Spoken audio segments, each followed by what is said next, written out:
Hello दोस्तों, नमस्कार। मैं हूं पीके सिंह और आप देख रहे हैं हमारा आपका favourite YouTube channel super classes. दोस्तों, हम लोग काफ़ी दिनों से क्या कर रहे हैं, इलेक्ट्रोस्टैटिक का एक पहला चैप्टर एनालिसिस कर रहे हैं, जिसमें हमने पहली वीडियो आपको दिया था। उसमें हमने आपको आवेश तथा कूलाम के नियम में सबसे पहली जानकारी ये समझाई थी कि आवेशन क्या होती है। चैप्टर की सबसे छोटी हेडिंग आवेशन क्या होती है। इसके बाद हमने आपको सिखाया था आवेश क्या होते हैं। फिर इसके बाद आपको बताया आवेश के गुण क्या होते हैं। इसके बाद हमने आपको मोटे तौर पर 5-6 मात्रक बताए थे, उसको चेंज करना भी सिखाए थे आवेश के मात्रक तक। पिछली वीडियो में हमने आपको जानकारी बता दिया था। अब आगे हम आपको कुछ महत्वपूर्ण बात बताएंगे जो आपको आवेश तथा कूलाम का जो नियम है उसका नेक्स्ट पार्ट लेक्चर नंबर 2 पढ़ेंगे। इसमें बहुत ही मज़ेदार वीडियो होने वाली है और सारी कॉन्सेप्ट आपको जो है बोर्ड एग्जाम और कंपटीशन के दृष्टिकोण से बहुत ज़्यादा इंपॉर्टेंट है। अगर आप IIT JEE नीट या क्लास 12 की प्रिपरेशन कर रहे हैं तो सारी चीज़ों में आपका बहुविकल्पी प्रश्न ज़्यादातर इससे कॉन्सेप्ट से बन जाता है। ठीक है, अगर आप विद्यार्थी हैं तो वीडियो को पूरा एंड तक देखिए। थोड़ा सा आपको समय लगेगा लेकिन पूरा कॉन्सेप्ट आपका क्लियर हो जाएगा। ठीक है, चलिए आइए मिलकर स्टार्ट करते हैं वीडियो को। देखिए, सबसे पहली हेडिंग आज हम लोग जो पढ़ने जाएंगे उसका नाम होगा मूल आवेश। पहली हेडिंग का नाम क्या है बच्चों? मूल, इसके बाद आवेश। तो सबसे पहली हेडिंग हम लोग आज क्या पढ़ने वाले हैं? मूल आवेश। थोड़ा सा मैं इसको मिटा देता हूँ। मूल आवेश हम लोग पढ़ने वाले हैं, मूल आवेश। अच्छा, एक बात सौ सुनिए, मूल आवेश की अंग्रेजी है फंडामेंटल। मूल आवेश की अंग्रेजी है फंडा, इसके बाद मेंटल। फंडामेंटल, इसके बाद चार्ज। मूल आवेश की अंग्रेजी क्या है हमारा? Fundamental charge. मूल आवेश को हम लोग फंडामेंटल चार्ज के हिसाब से पढ़ते हैं। ठीक है, तो सबसे पहली जानकारी आपको समझाएंगे कि मूल आवेश क्या होता है। मूल आवेश के बाद आपको एक एक करके सारी जानकारी, जब कॉन्सेप्ट क्लियर हो जाएगा तो मैं कुछ आपको इससे आगे कुछ नई बातें आपको बताऊंगा। ठीक है, थोड़ा सा धैर्य बनाकर सारी चीज़ों को समझिएगा। खैर, चलिए पहले इसकी परिभाषा को समझ लेते हैं। जैसे बच्चों देखिए, मैं आपको पूरी बात बता रहा हूँ। देखिए, ये पूरे ब्रह्मांड में बना दिया। ये क्या है? पूरा ब्रह्मांड आपका है, पूरा ब्रह्मांड। ये देखिए हमने बना दिया क्या? ब्रह्मांड। मैं पूरे ब्रह्मांड सृष्टि कायनात की बात कर रहा हूँ। पूरे ब्रह्मांड में सबसे आवेश जो आवेश सबसे छोटा रहा, जो आवेश जो सबसे छोटा। पहली जानकारी कि पूरे ब्रह्मांड में जो आवेश सबसे छोटा है। पहली जानकारी, पूरे ब्रह्मांड में सबसे छोटा आवेश है। साथ ही वह आवेश अस्थायी होना चाहिए। साथ ही वे आवेश क्या होने चाहिए बच्चों? अस्थायी होने चाहिए। ये दो गुण जिसके अंतर्गत आ गया, आज के बाद उसका नाम होगा मूल आवेश। फिर से एक बार बात सुनिए, पूरे ब्रह्मांड में जो आवेश सबसे छोटा होगा साथ ही अस्थायी होगा उसका नाम होगा मूल आवेश। परिभाषा आपको बहुत आसानी से बता सकते हैं कि वह न्यूनतम आवेश, परिभाषा को आराम सुनिएगा, वह न्यूनतम आवेश जो अस्थायी हो सकता है उसे हम लोग क्या कहते हैं? मूल आवेश कहते हैं। बहुत आसानी से आपको सारी बातों को बता सकते हैं। वह न्यूनतम आवेश जो अस्थायी हो सकता है उसे हम लोग मूल आवेश कहते हैं, मूल आवेश। इसके बाद देखिए, जानते हैं क्या निकला? पूरे ब्रह्मांड में सबसे छोटा और सबसे अस्थायी जो आवेश है वह इलेक्ट्रॉन का आवेश निकला, इलेक्ट्रॉन का। इसके बाद देखिए क्या निकला? आवेश निकला, आवेश। ठीक है, अब आप जानते हैं कि इलेक्ट्रॉन का आवेश कितना होता है? आप बताएं। E बराबर होता है 1.6 गुणे 10 की घात -19। इसके बाद कूलाम, हमने पहले लेक्चर्स में इसको बात कर चुके थे। तो पूरे ब्रह्मांड में सबसे छोटा और सबसे अस्थायी जो आवेश निकला वह इलेक्ट्रॉन का आवेश निकला। इसका मतलब इस बात को, मूल आवेश को आप दो तरीके से कह सकते हैं। पहली जानकारी कि वह न्यूनतम आवेश जो अस्थायी हो सकता है उसे हम लोग मूल आवेश कहते हैं। क्लियर है? दूसरी बात कि पूरे ब्रह्मांड में सबसे छोटा और सबसे अस्थायी आवेश किसका निकला? मूल आवेश, इलेक्ट्रॉन का आवेश निकला। ठीक है, तो आप कह सकते हैं कि इलेक्ट्रॉन के आवेश को ही मूल आवेश कहते हैं। एक बार फिर से कि इलेक्ट्रॉन के आवेश को ही मूल आवेश कहते हैं। दूसरी बात देखें, पूरे ब्रह्मांड में सबसे छोटा अस्थायी आवेश को हम लोग मूल आवेश कहते हैं। मैं आपको यहाँ पर परिभाषा लिख देता हूँ। वह न्यूनतम आवेश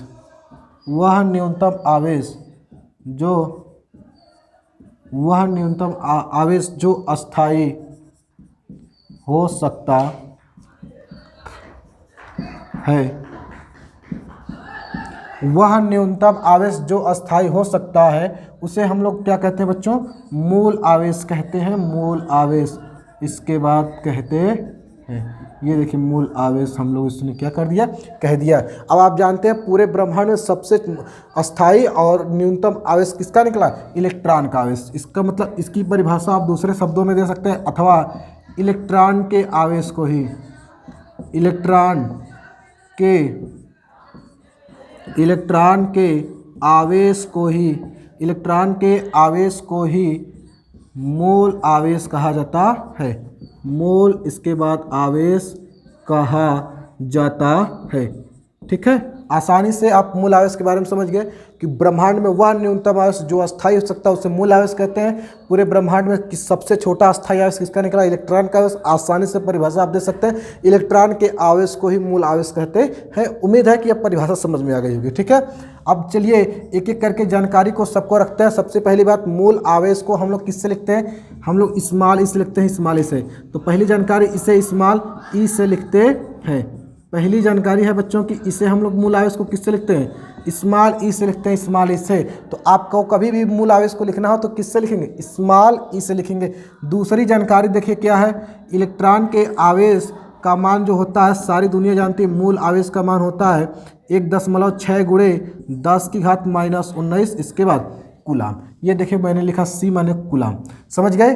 तीसरी जानकारी मेरी बात सुनिएगा कि पूरे ब्रह्मांड में हमने बताया सबसे छोटा आवेश किसका निकला, इलेक्ट्रॉन का आवेश निकला। इस बात से आशा यह है कि पूरे ब्रह्मांड में जितनी भी ज्ञात सभी अस्थायी वस्तुएं होती है उन पर आवेश या तो इलेक्ट्रॉन के आवेश के बराबर होगा या तो उससे ज़्यादा होगा, उससे कम संभव नहीं, क्योंकि सबसे छोटा अस्थायी आवेश किसका है, इलेक्ट्रॉन का।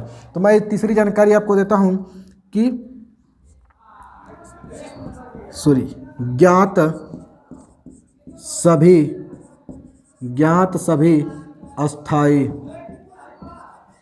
सभी अस्थायी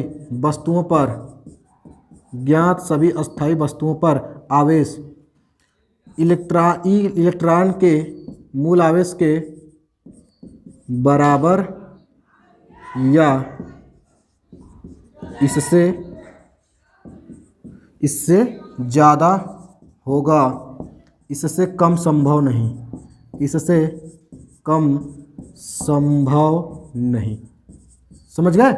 ये ज्ञात जितनी भी वस्तुएं हमारे पूरे ब्रह्मांड में हम देख सकते हैं जो अस्थायी होती हैं, उन पर जो आवेश होगा इलेक्ट्रॉन के आवेश के बराबर होगा या इससे ज़्यादा होगा, इससे कम संभव नहीं। ये 3 जानकारी आपने पढ़ लिया। इसके बाद सुने मूल आवेश की खोज, मूल आवेश की खोज। इसके बाद आप क्या समझे, मूल आवेश की जो खोज है वैज्ञानिक मिल्टन नाम के वैज्ञानिक ने 1910 ईस्वी में किया था। ये देखिए खोज लिखा मैंने, 1910 ईस्वी में मिल्टन ने किया था। 1910 ईस्वी में मिल्टन ने की थी। एक बार फिर से, मूल आवेश की खोज बच्चों आपसे पूछा जाएगा किसने की, तो आंसर है मिल्टन नाम के वैज्ञानिक ने की थी, 1910 के आसपास की थी। ठीक है, एक प्रश्न ज़्यादातर पूछा जाता है कि इलेक्ट्रॉन की खोज किसने की, तो इलेक्ट्रॉन की खोज जे थॉमसन ने की मानते हैं, लेकिन इलेक्ट्रॉन पर आवेश की जो खोज है ये किसने बताई थी, 1910 में। इस बात से मुझे एक बात याद आई, आपको एक कॉन्सेप्ट क्लियर करा देना चाहता हूँ। वह कॉन्सेप्ट है कि सन 1897 ईस्वी की आसपास की बात है। प्रोफेसर जे थॉमसन, सभी लोगों ने इनका नाम सुना होगा। प्रोफेसर जे थॉमसन ने क्या किया था, इलेक्ट्रॉन की खोज की थी, इलेक्ट्रॉन की खोज। ठीक है, साथ ही इसके बाद उसने बताया इलेक्ट्रॉन की खोज करने के बाद दूसरी जानकारी उसने दिया था, E/m का मान निकाला था 1.76 गुणे 10 की घात कितना बताया था, 11। जहां E क्या है, इलेक्ट्रॉन का आवेश है और m इलेक्ट्रॉन का द्रव्यमान है, अर्थात इलेक्ट्रॉन के आवेश तथा इलेक्ट्रॉन के द्रव्यमान का अनुपात निकाला था 1.76 गुणे 10 की घात कितना, 11। इसके बाद देखिए बात आती है बच्चों 1910 में। 1910 ईस्वी में किसने, मिल्टन ने जब क्या किया, इलेक्ट्रॉन पर आवेश की खोज की। उसने बताया 1.6 गुणे 10 की घात -19 कूलम माइनस में होता है, सारी बात बताई। इसके बाद देखिए इलेक्ट्रॉन के द्रव्यमान की खोज होती है, कैसे होती है जरा समझिएगा।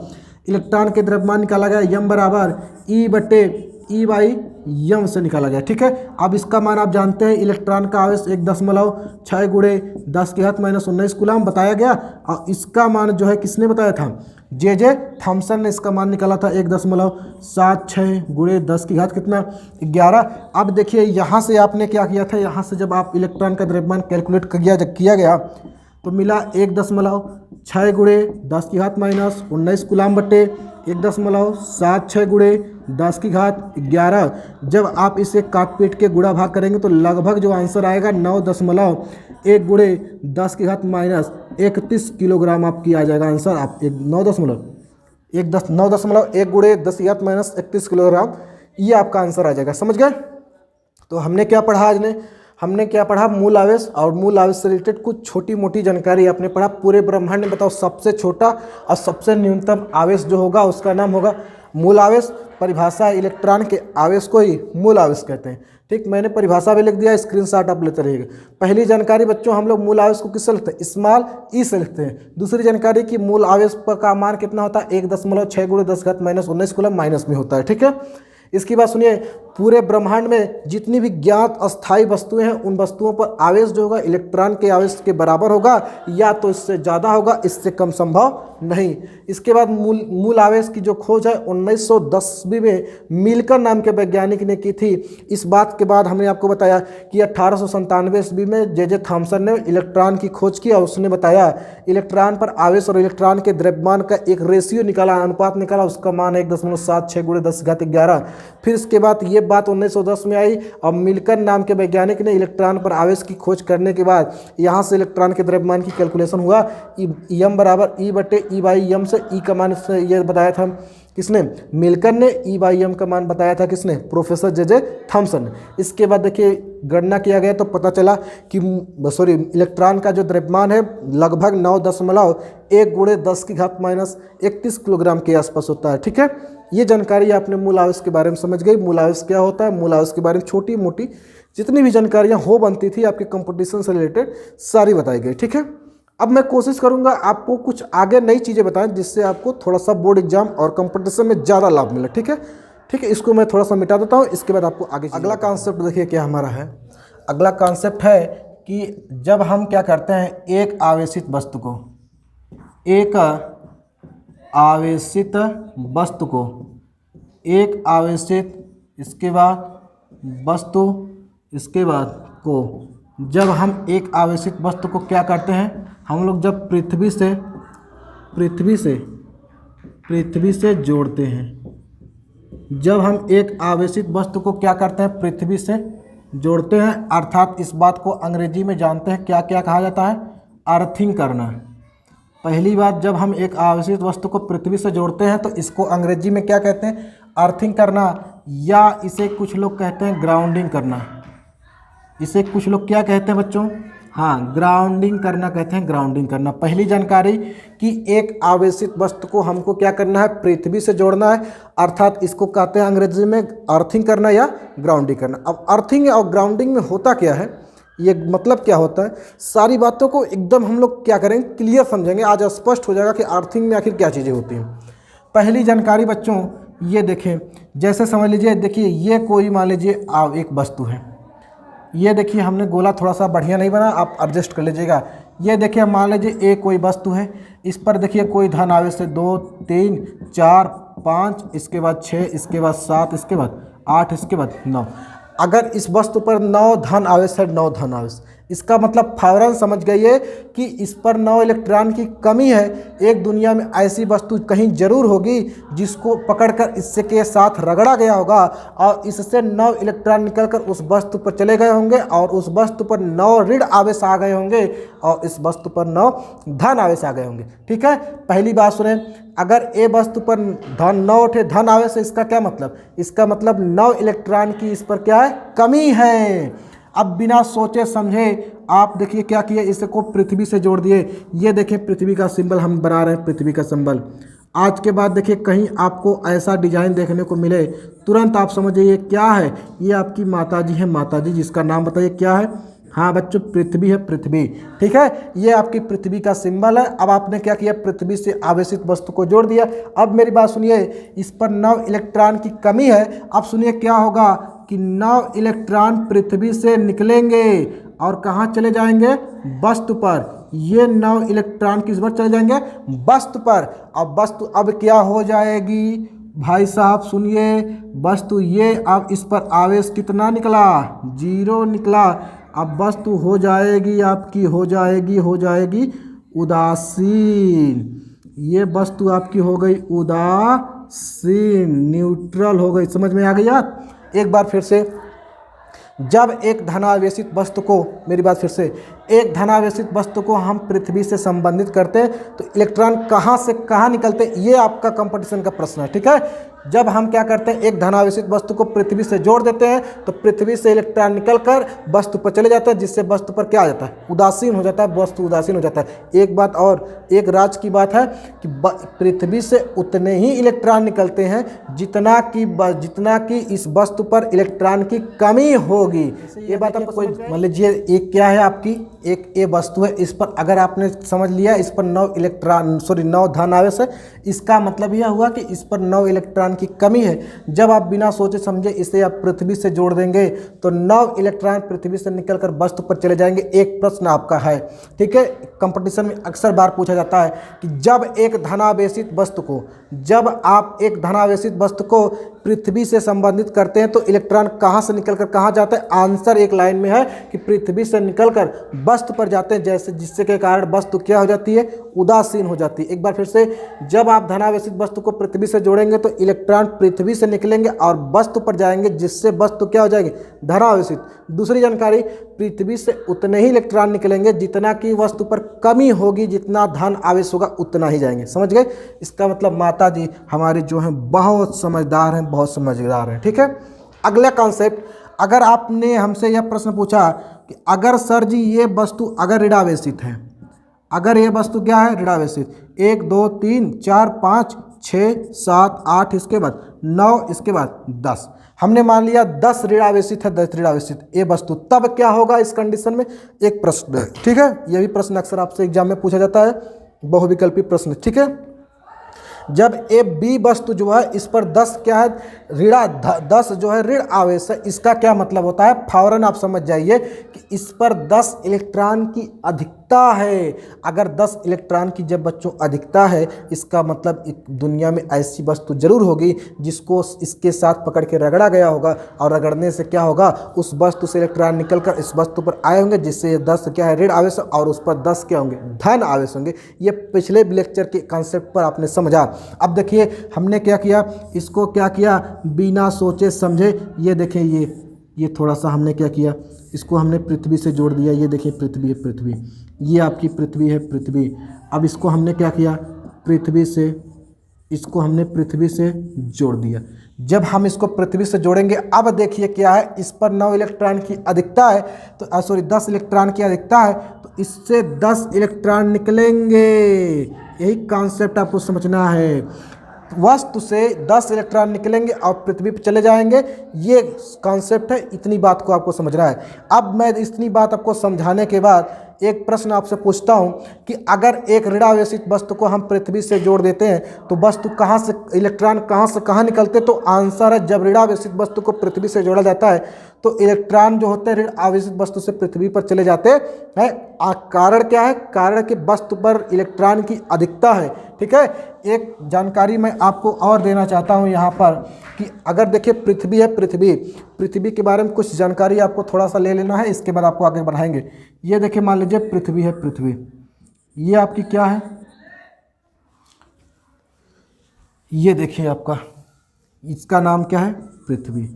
देखिए पहली बात, पृथ्वी पर जो बता दें, पृथ्वी पर आवेश का भंडार है। पहली जानकारी बच्चों क्या है, पृथ्वी पर आवेश का क्या है, भंडार है। पृथ्वी पर बहुत सारे आवेश हैं जिसको हम लोग गिन नहीं सकते। पृथ्वी पर आवेश का भंडार है, पृथ्वी पर आवेश का भंडार हम यहाँ पर लिख देते हैं।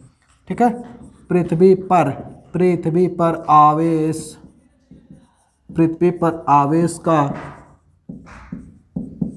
भंडार है। ठीक, पहली जानकारी पृथ्वी पर आवेश का भंडार। दूसरी जानकारी सुनिए, पृथ्वी में अनंत या असीमित आवेश आ सकते हैं। मतलब यह हुआ कि पृथ्वी पर अनंत या असीमित या आप कह सकते हैं अनंत आवेश आ सकते हैं। पृथ्वी पर अनंत आवेश आ सकते हैं। आप कह सकते हैं दूसरी जानकारी पृथ्वी पर अनंत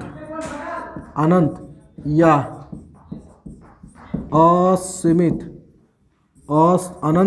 असीमित आवेश आ सकते हैं। ठीक है, ये जानकारी आपको रखना है।